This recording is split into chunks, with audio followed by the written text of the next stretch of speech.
The Revolver comeback tour of 2025 has begun. If you've ever clicked on a trench grenade video and immediately realized you needed a revolver or a 1911 government model chambered in 45 ACP, then go ahead and hit that like and subscribe button, guys. Welcome back to the Trench Grenade channel. Today we're going to be having some fun going through my revolver collection, some revolver history on why it is so important for American culture, as well as my recommendations for what you should acquire if you're in the business of shooting a revolver for personal protection or concealed carry in 2025. This video should be extremely fun to make and be a part of, so thank you so much for being here. If every single viewer right now were to hit the like button, that would help out this channel more than I can even begin to possibly articulate. Leave those combat llama emojis down below and let me know what your favorite revolver is that you've ever shot or owned. I look forward to reading those and compare it to the government 1911. Which would you actually prefer?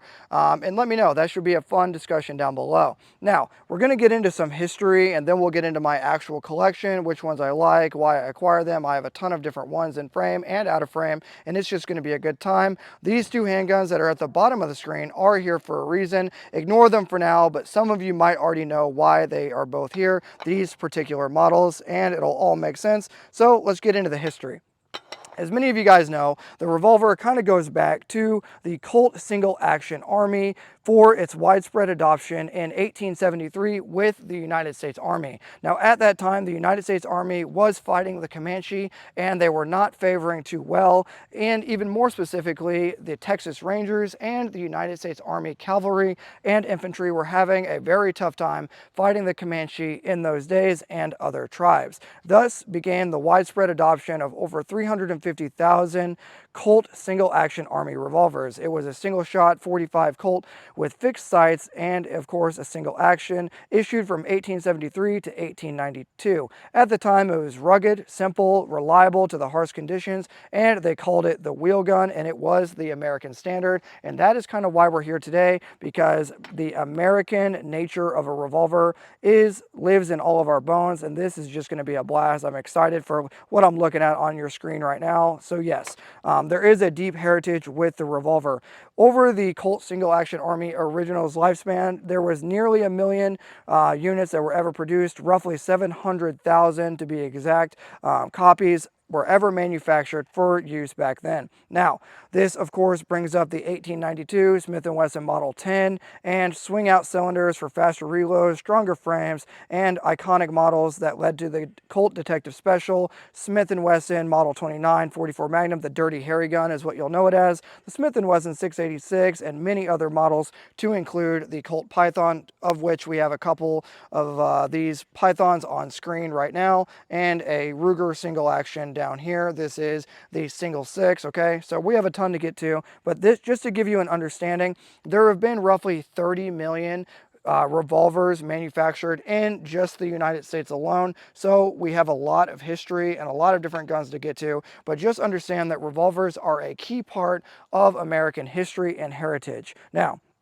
the reason the revolver died and why we have to have this comeback tour at all. In, of course, 1911, the United States Army determined that it needed a replacement for their revolver handguns, and thus, or the revolvers, thus began the widespread adoption of the Colt 1911 7+1 chambered and 45 ACP, and of course those Colt, this is a T-sauce, but those Colt guns began widespread adoption, and millions of those things were to be made, basically replacing the revolver overnight with a semi-automatic magazine-fed option that would, in the large scheme of history, would basically help get rid of the revolver for the first major revolver death in 1911, and kind of becoming widespread from 1911 to 1918, specifically 1914 to 1918 in the First World War, and in the Second World War from 39 to 45, and then Korea, and moving into Vietnam. That is where weapons similar to this government 1911 got rid of the revolver, but there were still a lot that have been used by both military and law enforcement for for carry throughout that period, but this pistol began getting rid of revolvers during that time. Now, that was what I like to recall the first great revolver death, where the 1911 was taken over by not only the 1911 45, but also the high power kind of took over that market, and the civilian market also began to shift, where the gangsters were the ones in Chicago to kind of be using 1911, such as this right here, because it was the military gun. And as guys started coming back and a bunch of these started hitting the civilian market, this became from the gangster gun to the widespread adoption to the civilian marketplace. Now, of course, law enforcement agents carried both Colt and Smith & Wesson revolvers for a long time. Many of your grandfathers and fathers probably carried a revolver if they were a law enforcement officer or even in the Army, and some reserve units and National Guard did carry 1911 revolvers later into the 60s and even the 70s, and they were kind of phased out in the 80s and in the 90s. Okay, so the widespread adoption of the 1911 and the Browning high power by both the United States Army and the British military and Canadian military killed the revolver the first time. The second time the revolver died, over 100 years later, and more specifically ankle guns. Okay, so this gun killed the hip gun or the shoulder holster gun. The ankle guns were killed by this bad Larry, or these guys, this Model 36, were killed by the Glock 43, in my opinion. That is when the death of the revolver really happened, because a lot of guys were carrying these ankle guns in we'll call it 2014 to 2015, and then when this thing came out, that was the second great death of the revolver, because people realized that you may or may not be able to use 6+1 or 7+1 with a 9mm in a smaller package, even lighter, even smaller, and that was the second great death of the revolver in the ankle gun category. So the hip gun died with the 1911 and the ankle gun died with the Glock 43. Let me know if you agree or disagree. I'm just talking in broad terms of how I believe it will be remembered in history. The most innovative gun, of course, the Smith & Wesson Shield is in the discussion as well, but if you were to ask me, as I was obviously a concealed carrier at that time, this was all the rage back in those days.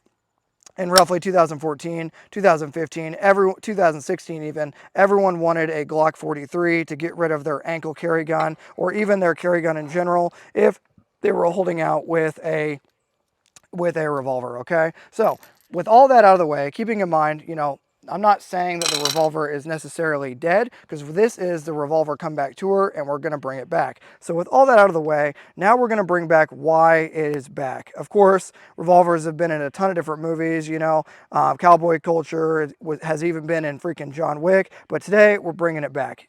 And to answer the question, are revolvers cool again? Yes, they are. So let's get into my actual collection here. What you're seeing here is a real Smith & Wesson Model 36, okay? What you're seeing there, when I say real, I'm referring to the Hillary hole. These guns are all real good guns. There's only 2 guns on the table. Let me know if you can spot which 2 guns are a modern production and which 2 guns are an old. The 3 you're looking at on the left are all Smith & Wessons. The 2 on the right are Colts up here, and then you have a Ruger down here, okay? Let me know which ones you think are the new ones. I'll give you a second to vote. Which out of these, which 2 are the new production and which ones are the old? Okay. So let's get back into this revolver. I can't say the word, but you know what? We'll just call it show and tell for adults, right? So this is my Smith & Wesson Model 36. And again, guys, if you got this far, reminder, do all the YouTube stuff. It does help out a ton. So this Smith & Wesson Model 36 is a 38 special only. Now that's important if you're getting into the revolver world, and share this video with somebody that may live in a restrictive state that needs to know what their actual good options are. I would say if you have access to a Model 36, you are going to win not only all of the style points, but the cool factor and everything. But it's important to note, this is a 38 special only gun, okay? You cannot shoot 357 Magnum through this, or you will bend the frame, you will ruin the gun. You could have cracks. It's going to just ruin the gun. So do not shoot 357 through guns that are 38 special only, okay? Now, I should note, the way to operate a revolver, you want to have your ammunition source on your dominant side, okay? Why do you want your ammunition source near your dominant side? So the way it works, after you load, okay, you're gonna load with your dominant hand, and you're gonna close the cylinder with your non-firing hand. I should say non-firing and dominant, okay? So you would open that cylinder with, for me, my right thumb, open the cylinder, load it up, okay? We'll just grab one 38 special here, boom, and we'll close it up. Now, obviously, some cylinders will rotate to the left, some cylinders will rotate to the right. You will have to figure that out on your own. To unload the handgun, you will simply go like this, open it up, turn it, and use the ejector. Now, right now, this is not a functional weapon because the cylinder is not closed. So the 4 rules of weapon safety, of course: treat every weapon as loaded. Treat every weapon as if it's loaded. Keep your finger straight off the trigger until you're ready to engage. Always be aware of your target and surrounding. Never point the weapon at anything you don't intend to destroy. Now, keep in mind, the way law enforcement officers and military have been trained, even to current day: open the cylinder, turn it like this, holding it, and hit the ejector. All right.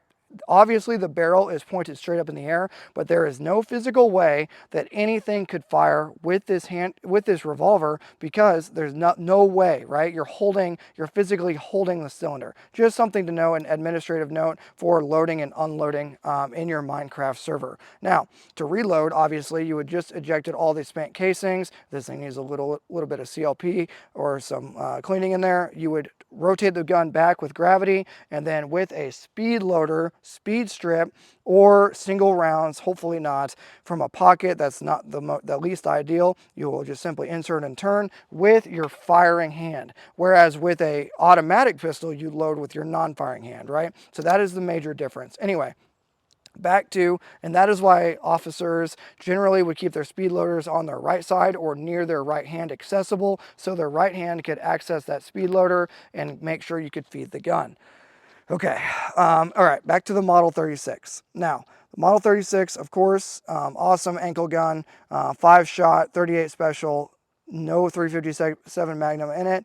This gun is, of course, a favorite. And let me know, out of my collection, which ones are your favorite and which ones you're not really a fan of, okay? You can tell I use my revolvers. This is a blued model. There is, it has minor scratches or whatever on there, but I actually use and carry and shoot my guns. I'm not a big Safe Queen guy.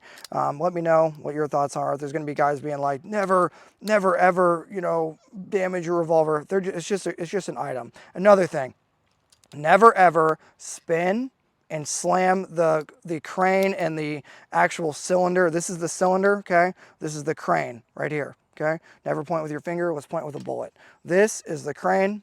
Okay, right here, this is the cylinder, this is the ejector, barrel, chamber, you guys get it, right? And hammer back here. So never ever spin and slam these revolvers, because that will damage the crane and will get it out of timing and sync, and you'll never get it back in again. Or you can, but it's just, you shouldn't be doing that with your revolver, okay? Moving on from the Model 36, the best ankle gun ever to exist, I agree. Let's go on to the next gun. Okay, we have another Smith & Wesson here. Again, 38 special or 357. To unload it, just use gravity. Okay, boom, we are clear. Now, this is a Model 66-1. What you're noticing, again, right away, okay, we are clear. What you're noticing, no Hillary hole, okay? Exposed hammer there, exposed, firing pin, excellent, right? This one, it would be more in the nature of a combat handgun, all right? Shorter barrel, aggressive grip. This is more of a combat oriented handgun. I love it. What you're saying here, 1, 2, 3, 4, 5, 6, right? 6 shots, excellent. So Model 66-1, this would be a good or an excellent hip gun, right? If you were to carry this on the hip, if you train with it and you're in a restrictive state or whatever, you could make it happen, right? So this would make an excellent hip carry gun, lighter weight than some of the other options on the table, and a very good option for you, okay? So again, this is my Model 66-1. There you go, okay? Excellent handgun, 357 Magnum and 38 Special. There you go, okay? Now, Colts, and I should note for the newer guys, Colts and Smith & Wessons rotate different directions. So let's watch. Okay, you see how it's rotating from right to left when it's cocked, right? And never dry fire with this exposed firing pin. You're seeing that right there. Never dry fire. Always use snap caps because it will damage the firing pin with these actual OG good revolvers. Anyway, Colts and Smith & Wessons rotate different directions, opposite, right? So Smith & Wessons rotate to the counterclockwise. Colts rotate clockwise, right? I'll show you that in a little bit with some Colts that are on the table. Anyway, let me know where this one ranks. Now, so far we have the Model 36, Model 66. Rank them down below. That should be fun to see what you guys rank all the different guns, okay? Of course, if you got this far, do all this silly YouTube stuff. I hate having to say that, but it just is how YouTube is and all that. All right, Smith & Wesson, again, moving on, okay? We are clear. Boom, okay? Make sure you guys see we are nice and clear. All right, model 681. All right, I have to look at the model numbers because I used to own a 686, so I get confused. So we have the model 66, model 36, and model 681. You can always tell right there when you open up the cylinder, okay? Longer barrel on this, I believe a 4 1/4 or 4-inch barrel on this gun. But yes, another 357 38 special, 6-shot, longer barrel to handle those Magnum loads. Okay, boom, there you go, 357 Magnum, excellent, one of my favorite for sure. You guys take a bet. What do you think my favorite out of everything on the table here is? What do you think my favorite one's going to be? Some of you already know, but yes, another excellent gun, model 681. Excellent trigger on this one. Excellent lockup. Okay. When I say lockup, you see between the chamber and the actual cylinder. That is the lockup I'm talking about. If you can see daylight between there or not. These things are like a freaking vault. These older guns. Excellent. Excellent lockup. Excellent timing. Yes, revolvers can fail if they get muddy or dirty. They are not as impervious as everyone says they are, but excellent guns, okay? Nice, aggressive combat grips. Love it, dude. I freaking love it. All right, so boom, we got the model 681, okay? So let me know where you rank that one. Overall, you're gonna have 1, 2, 3, 4, 5 different guns, okay? 5 different guns to rank. Moving on to the next one. What should we do? We'll do this one. Here we go. All right, one of my favorites, okay? This one's coming out of a shoulder carry system. Should I take the shoulder holster off so you guys can see? Fine, let's get this out of here first, okay? You can tell it's coming out of a real system because we have some 357 Magnum soft point hollow tip, okay? Excellent projectiles here. You can tell this one went through the dryer and it probably shouldn't be in the carry rotation, but that's how it is, right? Somehow it made it back in here. Anyway, long story for that. I'll tell it on a different occasion, okay? Put these to the side for now. Do you guys want to see the shoulder holster? I bet you do. Stand by. All right, here you go. Just for you. All right, shoulder systems are, of course, Mega Base. This one I've been wearing all day. That's kind of what made me want to do this video. Okay, so I have my speed loaders in here. Again, loaded with actual carry 357 Magnum ammunition. These bad layers are loaded hot. I believe they're Hornadies. I'll find out right now for you guys. Let's see. I'll look up later. Maybe somebody will know the code here. I'll try to get it to focus on it. There you go. Okay. But yeah, these things are hot, nickel plated, of course. But yeah, there's the shoulder system that I carried in. If you're going to get a revolver, you definitely need to have some sort of aesthetic, whether I recommend Galco gun leather. You know, like I said, no sponsors here on the channel, just what I've been using for years. But here you go. Galco. There it is right there. Galco. Boom. Okay. All right. Get this out of the way for you. But back to the gun itself.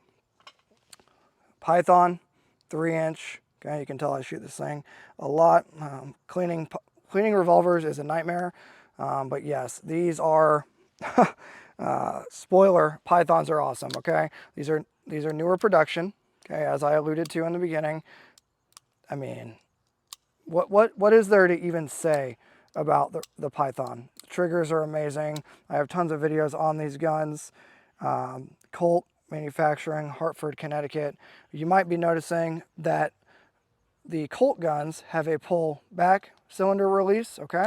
The Smith & Wessons have a push button, push forward, all right? So pull back, releases the cylinder, there you go. Again, never spin it and slam them, but this thing, easily one, probably one of my holy grail guns, like barbecue guns, you name it, right? Wedding guns.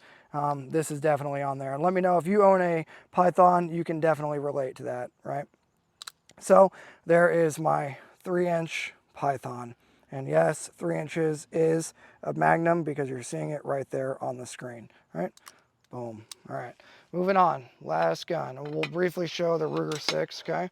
This is a single action gun, all right? Of course, how you load a single action, you go half cock. In Minecraft, okay? You load or eject everything you need to do, close it up, and lower it, and there you go, okay? That's just for airsoft and Minecraft purposes, of course. Video games, right? Video games are fun, and all this stuff, right? Okay. Anyway, there you go. There's the Ruger Single 6, right? Fun, just a fun gun to have, and for aesthetic purposes. All right, the last gun of the night. Here we go. What's it gonna be? Some of you already know. Okay, again, 357 Magnum.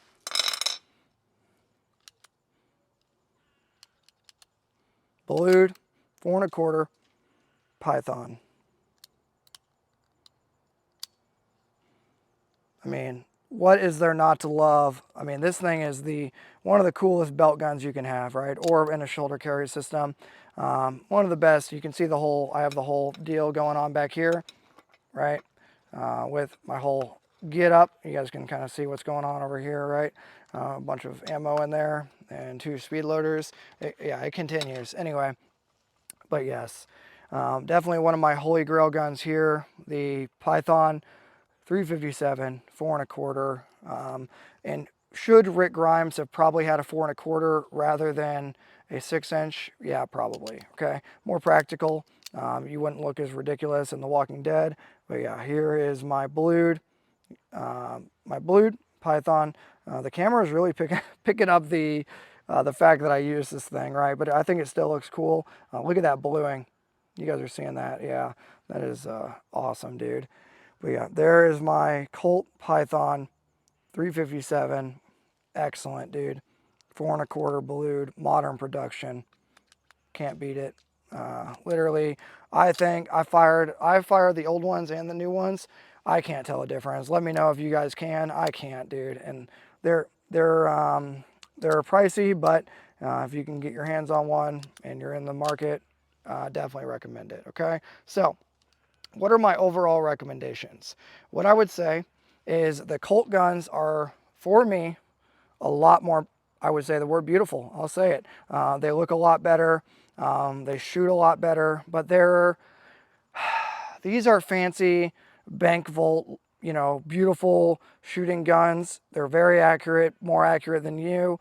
But when I think of a revolver, I think of Colts as the barbecue, wedding, guns, and I think of Smith & Wesson as the fighting guns, right? That's just the way my brain works. Let me know if you guys are the same way. Now, which one do I carry more? I carry the 3-inch the most, right? In the shoulder system, if I'm gonna go risk my life to a revolver, because remember, it is the Indian, not the arrow, and if you are trained on a revolver, well, you're going to be better off than the dude that's not trained with the semi-automatic. However, you are handicapping yourself with the very minimal round capacity, right? We all know this. So overall, what my recommendations would be, if you're going to get into a revolver, whether it be for concealed carry, personal protection, you name it, you are going to have to train a ton, okay? A dude with a semi-automatic can wake up with less training, pretty much minimal effort. He has an easier trigger to use. He has more rounds available at his disposal. He has backup magazines that, regardless of who you are in the world, you're going to be a lot faster with a detachable quote-unquote box magazine than you are with a speed loader or a speed strip. Yes, I've timed myself, it's super cringe right now, between the speed loader and a magazine on whatever pistol you name it. I'm always faster, even trained with the detachable magazine. magazine for the handgun option, right? So just use that information what you will. Be a realist. Obviously, a striker fired semi-automatic pistol or a double action, single action pistol, or even a single action pistol like the 1911 is going to be a faster gun. But if you want to risk your life for the vibes, then that is your prerogative. I am only here to show you my stuff and give you my recommendations, right? So for a fighting gun, can't go wrong with Smith & Wesson. For a gun to be buried with, a Colt Python is definitely should be on your list of the holy grail guns to kind of pass down to, whether you have kids or whatever, whatever your deal is. The Colt Python is definitely one of my favorite guns. So you guys let me know. And yeah, I think this delivers the intent. Keep in mind, 30 million revolvers ever made. And, honestly, the Glock 43 Micro 9 and the 1911 definitely in the two different eras helped kill the revolver, but we are bringing it back in style in 2025, okay? So let me know if you guys like the video by hitting the like button. Leave your combat llama emojis down below. Let me know which revolver was your favorite, if your revolver collection is better or worse than mine, if there's a lot of questions, I guess, if Rick Grimes should have chose a 4 1/4 rather than a 6-inch. And until next time, this is going to be Trench Grenade, your average a fun revolver video enjoyer that your mom says that we have at home, signing out. Cheers.